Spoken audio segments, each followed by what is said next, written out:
Hello students, welcome in chemistry class. आज हम discuss करेंगे स्टीरियो आइसोमेरिज्म के बारे में, stereo isomerism and coordination compounds.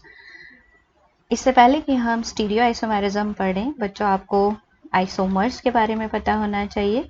Isomers क्या होते हैं? तो एक्चुअली आइसोमर्स वो कंपाउंड्स होते हैं जिनमें केमिकल फॉर्मूला सेम होता है, लेकिन वो डिफर करते हैं आइदर इन देयर स्ट्रक्चर मतलब उनकी बॉन्डिंग किस तरह से है सेंट्रल मेटल आयन के साथ, या उनकी स्पेशियल अरेंजमेंट किस तरह की है around the central metal ion. तो हम ऐसे कंपाउंड्स को बोल देते हैं आइसोमर्स। अब ये जो आइसोमर्स हैं इनको जनरली हम डिवाइड कर देते हैं दो टाइप में। वन इज स्ट्रक्चरल आइसोमर्स और दूसरे आ जाते हैं हमारे पास stereo isomers.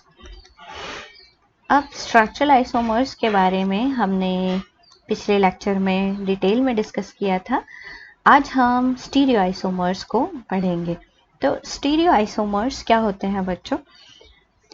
They have same chemical formula. Stereo isomers का केमिकल फॉर्मूला तो सेम होता ही है, साथ में इनका स्ट्रक्चर भी सेम होता है। सेम स्ट्रक्चरल फॉर्मूला आप कह सकते हो, स्ट्रक्चर भी इनका सेम होता है, लेकिन क्या डिफरेंट होता है? They differ in spatial arrangement, special distribution, special orientation आप बोल सकते हैं around the central metal atom और आयन। तो इस तरह के आइसोमर्स को हम बोल देते हैं स्टीरियो आइसोमर्स। अब स्टीरियो आइसोमर्स को भी हम दो कैटेगरी में पढ़ेंगे बच्चों। वन इज ज्योमेट्रिकल आइसोमर्स और दूसरे आएंगे हमारे पास ऑप्टिकल आइसोमर्स। ज्योमेट्रिकल आइसोमर्स क्या होंगे, इनको पढ़ने जा रहे हैं हम पहले। तो ज्योमेट्रिकल आइसोमर्स। अब बच्चों geometrical isomers generally most common isomers हैं जो कि हमें कोऑर्डिनेशन कंपाउंड्स में मिलते हैं। कोऑर्डिनेशन कंपाउंड्स में जनरली हमारे पास कोऑर्डिनेशन नंबर वेरी करता है फ्रॉम 2 to 9। तो इसलिए इन सारे कोऑर्डिनेशन कंपाउंड्स में हमें ज्योमेट्रिकल आइसोमर्स मिलेंगे, लेकिन कॉमनली हम ज्योमेट्रिकल आइसोमर्स पढ़ेंगे इन compounds where coordination number is either 4 or coordination number is 6. अब इससे पहले कि हम ज्योमेट्रिकल आइसोमेरिज्म को डिस्कस करें, हमें एक चीज याद रखनी है कि geometrical isomerism is shown by only those compounds which are heterolaptic in nature। अब बच्चों आपको हेटेरोलैप्टिक तो पता ही है ना, क्या होते हैं हेटेरोलैप्टिक कोऑर्डिनेशन कंपाउंड्स? जिनमें जो सेंट्रल मेटल आयन है या atom is surrounded by more than one type of ligands, तो उनको हम हेटेरोलैप्टिक बोल देते हैं। और ज्योमेट्रिकल आइसोमेरिज्म केवल हेटेरोलैप्टिक कोऑर्डिनेशन कंपाउंड्स ही शो करेंगे। तो पहले ले लेते हैं हम कंपाउंड्स जिनमें कोऑर्डिनेशन नंबर क्या है? 4। अब the compounds where coordination number is 4 have either sp3 hybridization और dsp2 हाइब्रिडाइजेशन। अब अगर sp3 हाइब्रिडाइजेशन है तो ज्योमेट्री कैसी होगी बच्चों? टेट्राहेड्रल। आपको पता है ना टेट्राहेड्रल ज्योमेट्री। अब अगर टेट्राहेड्रल ज्योमेट्री है तो क्या वो कंपाउंड जिनमें sp3 हाइब्रिडाइजेशन है वो ज्योमेट्रिकल आइसोमेरिज्म शो करेंगे? चलो देखते हैं। मान लो मेरे पास एक कंपाउंड है हैविंग फॉर्मूला Ma4। अब बच्चों यहाँ पर कोऑर्डिनेशन कंपाउंड्स के अंदर मैं M लिखूंगी तो that denotes central metal atom और आयन।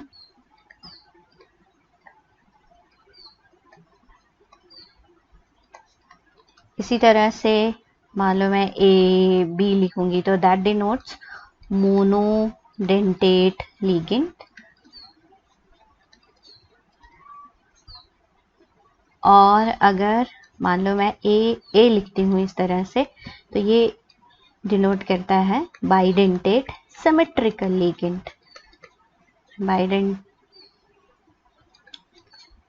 Symmetrical ligand. और इसी तरह से मान लो मैं ए बी लिखती हूँ तो this denotes bidentate ligand but unsymmetrical. तो हम बात कर रहे थे टेट्राहेड्रल कंपाउंड्स की। तो जनरल फार्मूला सपोज MA4 है तो ज्योमेट्री कैसी होगी बच्चों, टेट्राहेड्रल हम कुछ इस तरह से बनाएंगे।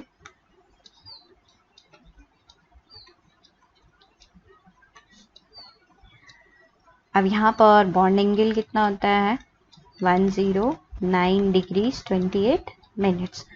अब आपको एक चीज याद रखनी है कि the coordination compounds where coordination number is 4 and geometry is tetrahedral, they do not show geometrical isomerism, मतलब वो geometrical isomerism show नहीं करते।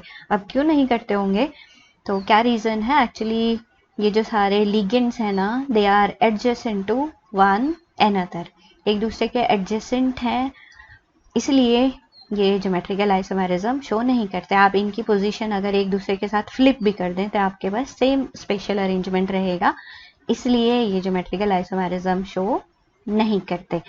तो कोऑर्डिनेशन कंपाउंड्स जिनमें कोऑर्डिनेशन नंबर 4 है और साथ में जिनमें हाइब्रिडाइजेशन कौन सी है DsP2, ये जो है हमारी ज्योमेट्रिकल आइसोमेरिज्म शो करेंगे। तो सबसे पहले अगर DsP2 हाइब्रिडाइजेशन है तो किस तरह की ज्योमेट्री होगी बच्चों, हमारे पास ज्योमेट्री आ जाती है स्क्वायर प्लानर, कुछ इस तरह से स्क्वायर प्लानर ज्योमेट्री मैं शो करूंगी। अब अगर यहाँ पर ज्योमेट्रिकल आइसोमेरिज्म आती है तो किस तरह के आइसोमर्स हमारे पास बनेंगे, सबसे पहले मैं इनकी पोजीशन मेंशन करके आपको हम उन आइसोमर्स को क्या नाम देंगे ये बताने जा रही हूँ। मान लो हमारे पास 1 ये पोजीशन है 1 2 3 4, तो आपने याद रखना है मान लो 1 2 पोजीशन पे कोई लिगेंड लगा हुआ या 2 3 पे लगा हुआ है या 3 4 पे लगा हुआ है या 1 4 पे लगा हुआ है, ठीक है। तो ये जो अगर सेम लिगेंड्स इस तरह इन पोजीशंस पे लगे हुए हैं 1 2 या 2 3 एक साथ या 3 4 या 1 4 पे, तो इन को हम बोलते हैं सिस आइसोमर्स। और अगर हमारे पास 1 3 या 2 4 पोजीशन पे सेम तरह के आइसोमर्स लगे हों तो सेम तरह के लिगेंड्स लगे हों तो हम उनको बोलते हैं ट्रांस आइसोमर्स। तो हमारे पास सिस और trans isomerism square planar complexes के अंदर किस तरह से आएगी, एग्जाम्पल से देखते हैं। तो मान लो मैं MA4 एग्जाम्पल लेती हूँ बच्चों, तो आपको कुछ याद आया MA4 जो है क्या ज्योमेट्रिकल आइसोमेरिज्म शो करेगा, तो आपका आंसर होगा नो। अब क्यों नहीं करेगा, क्योंकि ये कैसा है होमोलेप्टिक कोऑर्डिनेशन कंपाउंड है। दूसरा एग्जाम्पल लेते हैं MA2B2, तो क्या ये कंपाउंड ज्योमेट्रिकल आइसोमेरिज्म शो करेगा, तो आपका आंसर होगा यस, क्योंकि हेटेरोलेप्टिक है। और कौन कौन सी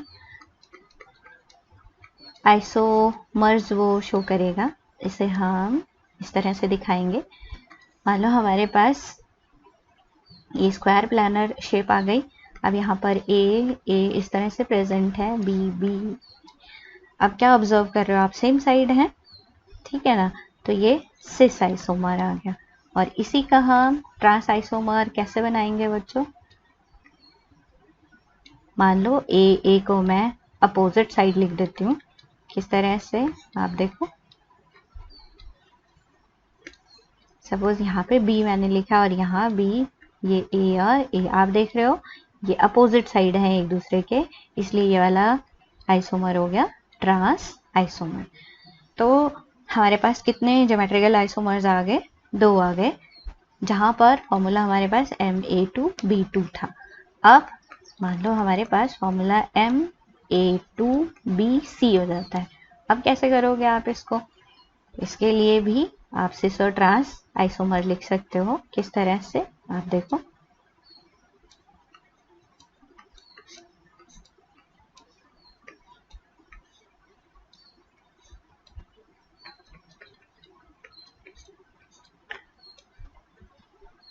यहाँ पर हम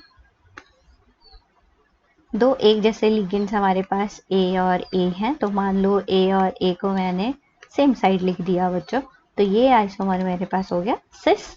और अगर A और A को मैं अपोजिट साइड लिख देती हूँ, तो इस तरह से ये आइसोमर मेरे पास हो गया ट्रांस आइसोमर। ठीक है, तो आपने दूसरी टाइप भी देख ली, Ma2BC। अब सपोज हमारे पास MABCD इस तरह का कोई कंपाउंड है, मतलब चारों लिगेंड्स डिफरेंट हैं, तो क्या हम इसके डिफरेंट आइसोमर्स लिख सकते हैं? तो हाँ, इसके डिफरेंट आइसोमर्स लिखे जा सकते हैं। कैसे?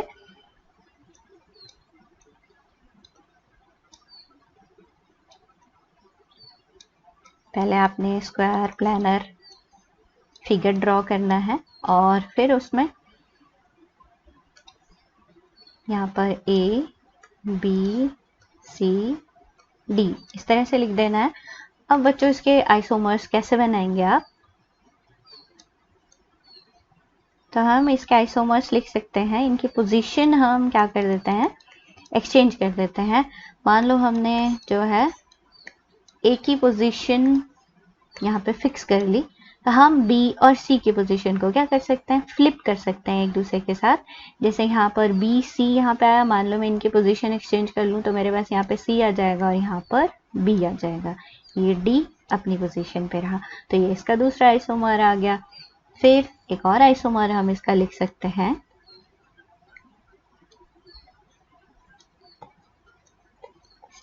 स्क्वायर प्लानर फिगर आप ड्रॉ कर लें और फिर A की पोजीशन तो हमने कांस्टेंट ही रखनी है। अब हम इन दो को क्या करेंगे? फ्लिप करेंगे, मतलब इनकी पोजीशन एक्सचेंज करेंगे। तो हमारे पास B यहाँ पे आ गया, D इधर आ गया और यहाँ पर ये C। अब बच्चों अगर मैं और पोजीशन इनकी एक्सचेंज करूँ तो ये अरेंजमेंट रिपीट होते रहेंगे, मतलब मेरे पास ये 3 ही पॉसिबल अरेंजमेंट्स हैं। तो कहने का मतलब है MABCD जो कंपाउंड है उसके 3 possible isomers, geometrical isomers possible हैं। ज्योमेट्रिकल आइसोमर्स कितने आ गए मेरे पास? 3। अब हम सिस या ट्रांस कैसे कहेंगे इनको? तो आप यहाँ पर AD की रिस्पेक्ट में देख सकते हो, यहाँ पे AD सेम साइड है, AD सेम साइड है और AD बिल्कुल एक दूसरे के क्या हो गया? अपोजिट हो गया। तो मैं ये कह सकती हूँ कि यहाँ पे 2 आइसोमर्स कैसे हैं? सिस हैं और एक आइसोमर मेरे पास ट्रांस आइसोमर है। तो ये तो थी बच्चों बात जहां पर हमारे पास मोनोडेंटेट लिगेंड्स हैं। मान लो हमारे पास बाइडेंटेट लिगेंड्स भी आ जाते हैं, फिर क्या होगा?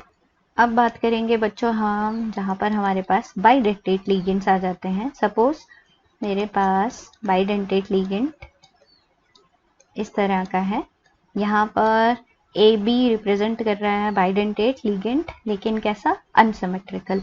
तो ये भी ज्योमेट्रिकल आइसोमर्स बनाएगा, लेकिन किस तरह के?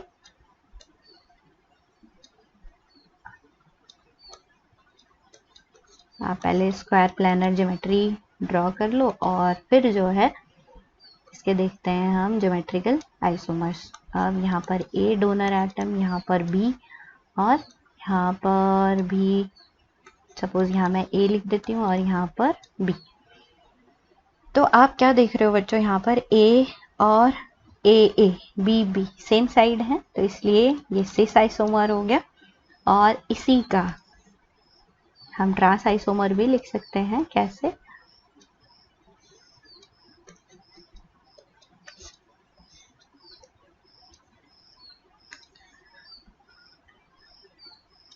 अगर यहाँ पर A और B लिखा जाता है और मान लो अब इसकी पोजीशन B और हम A इस तरह से कर देते हैं, तो क्या देख रहे हैं आप? A बिल्कुल एक दूसरे के अपोजिट आ गए, तो ये वाला आइसोमर हो गया ट्रांस आइसोमर। अब क्या होता बच्चों अगर यहाँ पर मैं सिमेट्रिकल बाइडेंटेट लिगेंड लेती तो क्या उसके ज्योमेट्रिकल आइसोमर्स पॉसिबल थे? तो आपका आंसर होता नो, उसके कोई ज्योमेट्रिकल आइसोमर्स नहीं बनने थे क्योंकि वो कैसा कंपाउंड हो जाता? होमोलैप्टिक। तो इसलिए ज्योमेट्रिकल आइसोमर्स यहाँ पर कितने आ गए हमारे पास? 2। और एग्जाम्पल ले लेते हैं इसके अंदर M। अब मान लो मेरे पास यहाँ पर एक बाइडेंटेट लिगेंड है और साथ में जो है 2 मोनोडेंटेट लिगेंड लगे हुए हैं। तो क्या हम इसके भी ज्योमेट्रिकल आइसोमर्स लिख सकते हैं? तो हाँ, इसके भी ज्योमेट्रिकल आइसोमर्स लिखे जा सकते हैं और पॉसिबल ज्योमेट्रिकल आइसोमर्स इसके भी होंगे कितने? 2 ज्योमेट्रिकल आइसोमर्स इसके बनेंगे। आप लिख सकते हैं इसको, आपने पहले इसी तरह से लिखना है और बाद में इनकी पोजीशन जो है ए बी की पोजीशन आप फ्लिप कर सकते हैं। और हाँ बच्चों, जैसा कि हम डिस्कस कर रहे थे, M मान लो ए यहाँ पर बाइडेंटेट लिगेंड कोई आ जाता और इस तरह से मेरे पास कॉम्प्लेक्स आ जाता, तो मैंने क्या कहा था? ये ज्योमेट्रिकल आइसोमेरिज्म शो नहीं करेगा। हाँ, एक पॉसिबिलिटी है, ये ज्योमेट्रिकल आइसोमेरिज्म शो कर सकता है जब ए जो हमारे पास बाइडेंटेट लिगेंड है, सिमेट्रिकल बाइडेंटेट लिगेंड है, उसके पास क्या है? अगर उसके पास कोई कायरल सेंटर है, ठीक है, तो वो ज्योमेट्रिकल आइसोमेरिज्म शो कर सकता है। तो आप अगर सिंपल यहाँ पर बाइडेंटेट लिगेंड लिखते हैं सिमेट्रिकल, तो वो ज्योमेट्रिकल आइसोमेरिज्म शो नहीं करेंगे। केवल कौन शो करेंगे? जिनमें कायरल सेंटर प्रेजेंट हो। नेक्स्ट लेते हैं बच्चों हम एग्जाम्पल उन कंपाउंड्स के जिनमें कोऑर्डिनेशन नंबर 6 है। अभी हमने कोऑर्डिनेशन नंबर 4 वाले डिस्कस करे थे, अब कोऑर्डिनेशन नंबर 6 वाले। अब जहाँ पर कोऑर्डिनेशन नंबर 6 है वहाँ पर हाइब्रिडाइजेशन कौन सी होगी? sp3d2 या d2sp3। तो इस तरह की हाइब्रिडाइजेशन अगर है तो ज्योमेट्री कैसी होगी? ऑक्टाहेड्रल। अब ऑक्टाहेड्रल ज्योमेट्री है तो किस तरह से आप ड्रॉ करोगे ऑक्टाहेड्रल?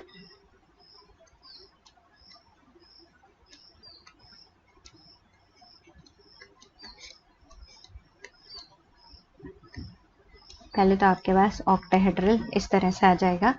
अब मैं इसमें पोजीशन लिख के आपको आइसोमर्स कौन कौन सी टर्म्स हम आइसोमर्स के लिए यूज करेंगे वो बता देती हूँ। पहले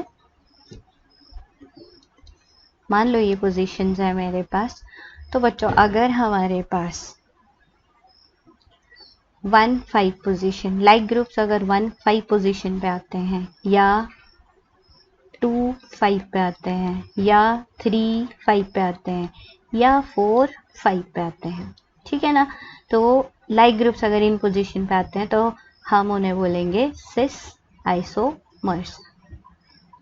और इसमें और पॉसिबिलिटी भी हो सकती है, 1-2 पोजीशन आ गई या जो है हमारे पास 2-3 आ गई या 3-4 आ गई। इसी तरह से हमारे पास 1-6, 4-6, 3-6 या 2-6 पोजीशन आ गई। आप इसको इस तरह से भी लिख सकते हैं 1-6, 2-6, 4-6 या 3-6, ठीक है। और साथ में 1-2 ये पोजीशन हो गई या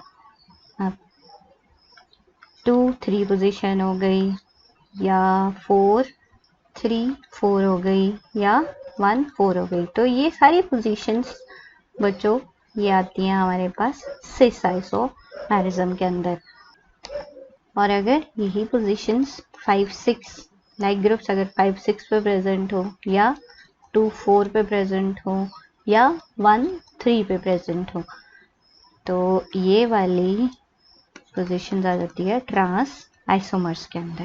तो आप इन पोजीशन से इजीली डिस्टिंग्विश कर सकते हो कि कौन से सिस आइसोमर्स होंगे और कौन से ट्रांस आइसोमर्स होंगे। तो चलो एग्जाम्पल के साथ डिस्कस करते हैं इनको भी। अब मान लो मेरे पास एक कंपाउंड है हैविंग फॉर्मूला Ma6। अब बच्चों ये आपके लिए है क्वेश्चन की क्या ये ज्योमेट्रिकल आइसोमेरिज्म शो करेगा? तो आपने बिल्कुल सही सोचा है। जिसने भी सोचा है कि ये ज्योमेट्रिकल आइसोमेरिज्म शो नहीं करेगा वो ठीक है बिल्कुल, क्योंकि कैसा कंपाउंड है ये, होमोलैप्टिक। तो यहाँ पर भी अगर हेटेरोलैप्टिक कंपाउंड्स मेरे पास आ जाते हैं तो वो ज्योमेट्रिकल आइसोमेरिज्म शो करेंगे। हेटेरोलैप्टिक में एग्जांपल ले लेते हैं A4B2, यहाँ से शुरू करते हैं हम। तो ऑक्टाहेड्रल ज्योमेट्री होगी और ऑक्टाहेड्रल ज्योमेट्री पहले आपने ड्रॉ कर लेनी है। आप इस तरह से बनाओगे। अब बच्चों आपके पास आपने क्या करना है, सबसे पहले यहाँ पे जो कम है ना उसको, जैसे B2 है तो आप इसको B और B यहाँ पे लिख लो और फिर A आप इस तरह से लिख सकते हो। तो ये जो दो लाइक ग्रुप्स बिल्कुल एक दूसरे के क्या हैं, अपोजिट हैं। तो ये वाला आइसोमर हमारे पास कौन सा आ गया, ट्रांस आइसोमर। अब आप सिस आइसोमर भी लिख सकते हो। इसके लिए आप बच्चों इसको इस तरह से भी ड्रॉ कर सकते हो।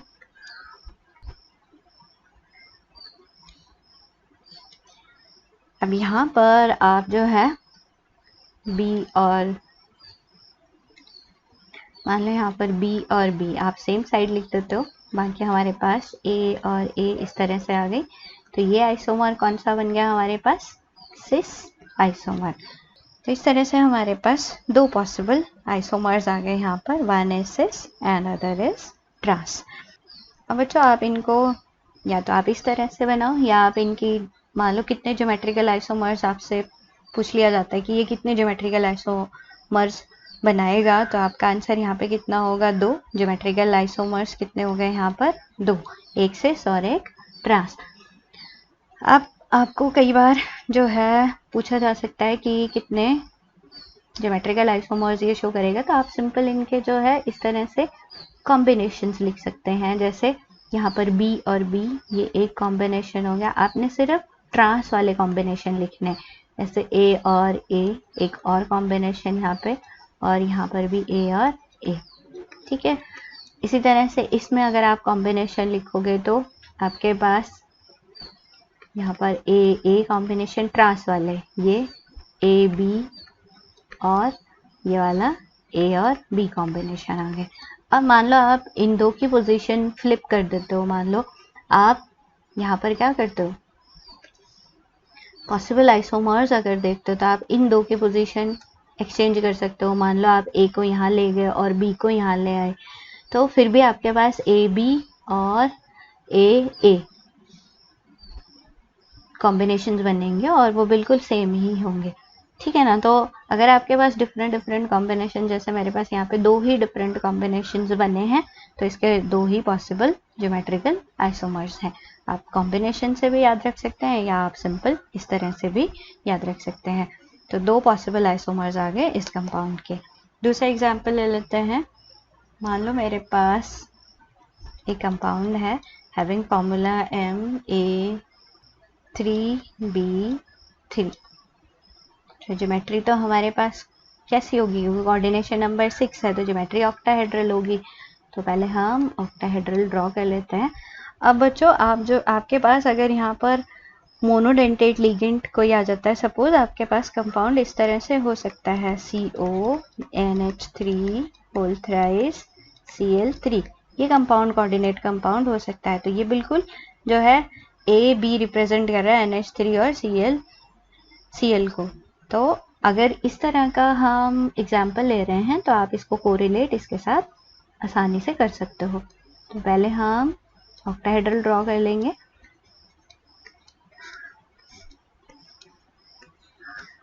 और यहाँ पर हमारे पास, अब बच्चों यहाँ पे अरेंजमेंट सिस और ट्रांस हम नहीं कहते, अब कौन सी अरेंजमेंट हम बोलेंगे, तो आपके पास ये जो ऑक्टाहेड्रल है ना, इसमें ये जो पोजीशंस हैं हमारे पास, जो प्लेनर पोजीशंस हैं, स्क्वायर प्लानर पोजीशंस हैं, जनरली हम इनको मेरीडियोनल पोजीशंस बोलते हैं।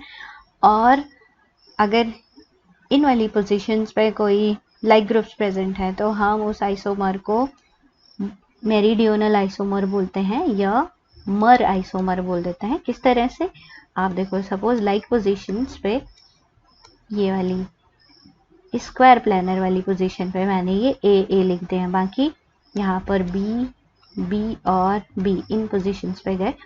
तो ये जो स्क्वायर प्लानर वाली पोजीशन पे लाइक ग्रुप्स प्रेजेंट हैं, एक जैसे ग्रुप्स प्रेजेंट हैं, तो वो मेरीडियोनल आइसोमर हो जाता है, या इन शॉर्ट हम उसको मर आइसोमर बोल देते हैं। ठीक है, और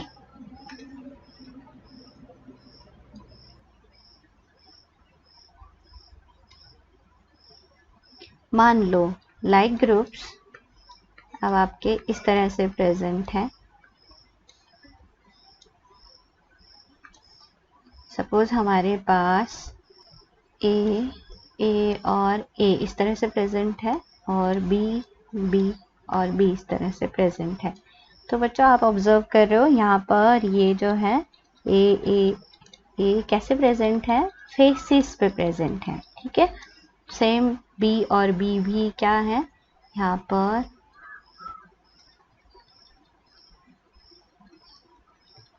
फेसिस पे प्रेजेंट है। तो इस तरह के आइसोमर्स को हम बोलते हैं फेशियल आइसोमर्स, या इन शॉर्ट फेक आइसोमर। तो दो पॉसिबल आइसोमर्स यहाँ पर Ma3B3 के बनेंगे। तो ज्योमेट्रिकल आइसोमर्स कितने आ गए, दो हमारे पास आ गए। ठीक है, नेक्स्ट एग्जाम्पल ले लेते हैं हम एक और कंपाउंड का, having formula Ma2B2 and C2।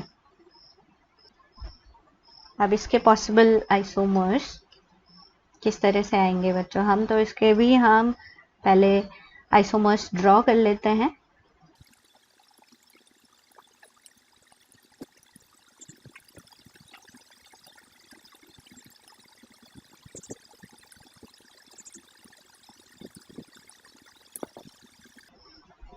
अब बच्चों इन तीन फिगर्स में क्या लिखा है मैंने, यहाँ पर ये जो है पॉसिबल आइसोमर्स बनाए हैं।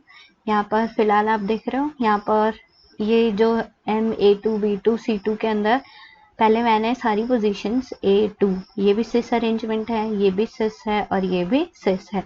इसी तरह से यहाँ पर इस फिगर में मैंने क्या करा है, सारी एक दूसरे के ट्रांस फॉर्म में लिख दिए हैं, और यहाँ पर A और A को ट्रांस में लाके बाकी B और B सिस में है। इसी तरह से हम जो है दो और कॉम्बिनेशन इसके लिए लिख सकते हैं।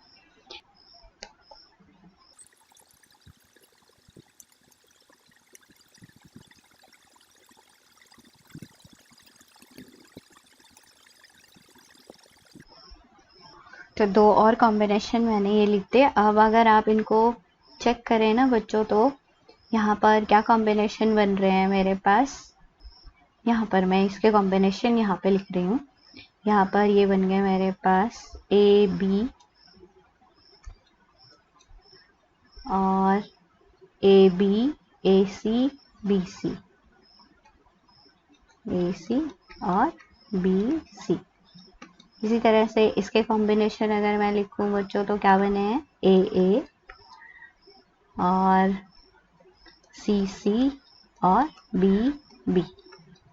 इसके ग्रुप के कॉम्बिनेशन लिखूं तो क्या बनेंगे, AA, यहाँ पर BC और BC।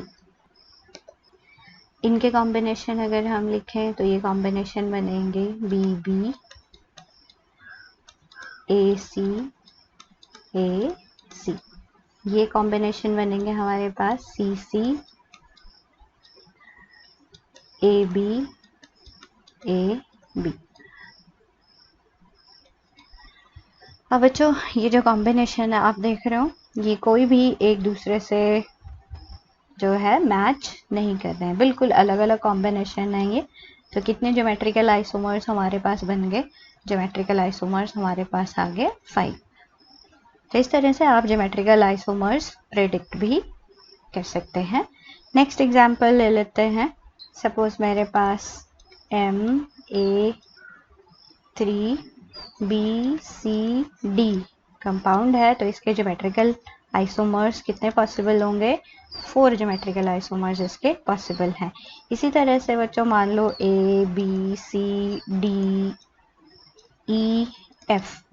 मेरे पास जो है इस तरह का एक कंपाउंड है हैविंग कोऑर्डिनेशन नंबर 6, तो इसके टोटल ज्योमेट्रिकल आइसोमर्स जो पॉसिबल हैं दैट आर 15 ज्योमेट्रिकल आइसोमर्स इसके पॉसिबल हैं।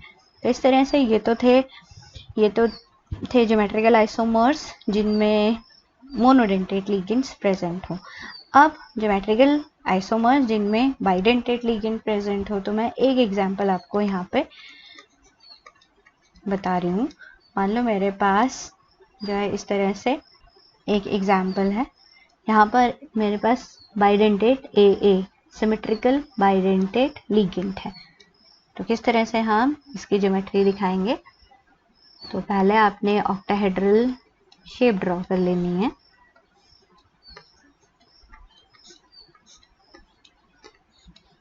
अब इस ऑक्टाहेड्रल के अंदर मान लो हमारे पास ये वाली पोजीशन आ जाती है बाइडेंटेट लिगेंड की। बाइडेंटेट सिमेट्रिकल बाइडेंटेट लिगेंड है ए और इस साइड भी ए और यहाँ पर बी और बी। आप ऑब्जर्व कर रहे हो बी और बी एक दूसरे के बिल्कुल अपोजिट हैं, तो इसलिए ये आइसोमर कौन सा हो गया, trans isomer. With respect to B हम इसको बताएंगे, तो ये हो गया ट्रांस आइसोमर। इसी तरह से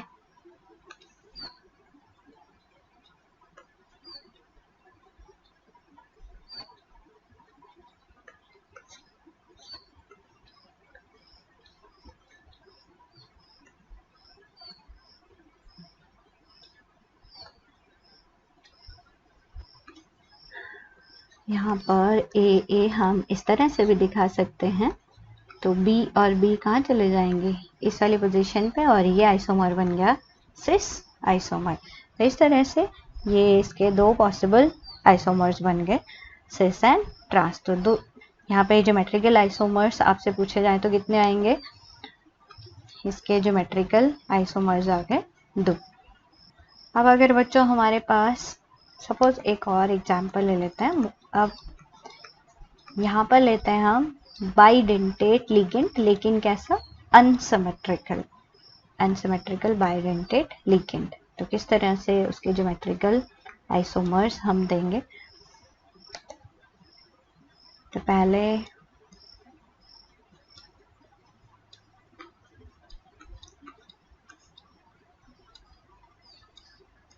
हम ड्रॉ कर लेते हैं ऑक्टाहेड्रॉन, और फिर जो है लाइक ग्रुप्स बी और बी मैं इस तरह से बना लेती हूँ। और यहाँ पर अब बच्चों आपने याद रखना है ये कौन से हैं, अनसिमेट्रिकल क्या है, बाइडेंटेट लिगेंड्स हैं। सपोज इस तरह से मैंने लिखे, तो यहाँ पर ये एक आइसोमर आ गया, और आइसोमर लिखे जा सकते हैं इसके।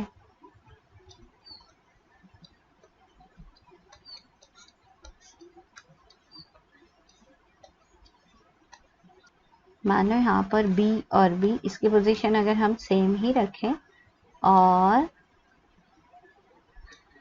अब आप देख रहे हो यहाँ पर A और A, B और B एक दूसरे के रिस्पेक्ट में कैसी पोजीशन है, ये सिस। तो अब मैं क्या करती हूँ, ए बी यहाँ पे लिख के ये A और B इनको हमने ट्रांसपोजिशन पर लिख लिया, तो ये एक और आइसोमर इसका आ गया, और भी आइसोमर इसके लिखे जा सकते हैं। आपने इनकी पोजीशंस क्या करते रहनी है, चेंज करते रहनी है। किस तरह से,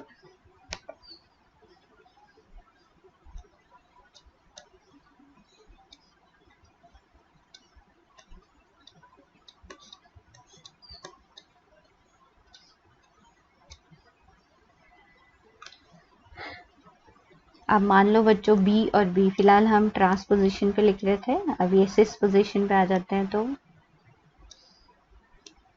ये दो पोजीशन बाइडेंटेट लिगेंड ऑक्यूपाई करेंगे। और मान लो ये यहाँ पर A है, ये B, और सपोज यहाँ पर ये A आ जाता है और ये B आ जाता है। ठीक है, इसी तरह से हम एक और पोजीशन इसके लिख सकते हैं।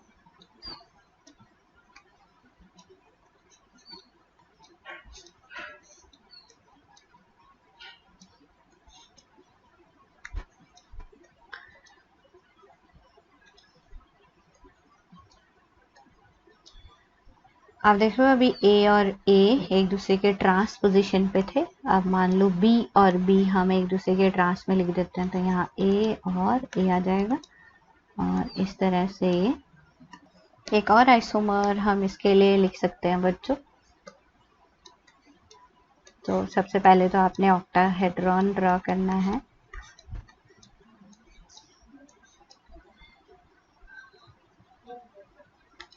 बी और बी को आप सिस पोजीशन पे ही दिखाओ।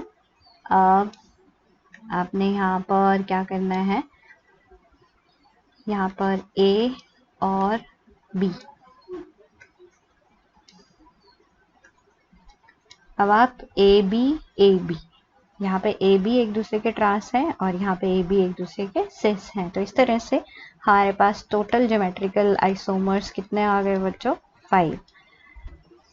तो ये हो गए आप किस तरह से ज्योमेट्रिकल आइसोमर्स कैलकुलेट कर सकते हो। आई होप आपको समझ आ गया होगा। बहुत अच्छी तरह से आप ज्योमेट्रिकल आइसोमर्स निकाल भी सकते हो। सिर्फ आपने क्या करने हैं, इनके कॉम्बिनेशन देखने हैं या पॉसिबल आइसोमर्स ड्रॉ करके देख लेने हैं। So that's all, thank you.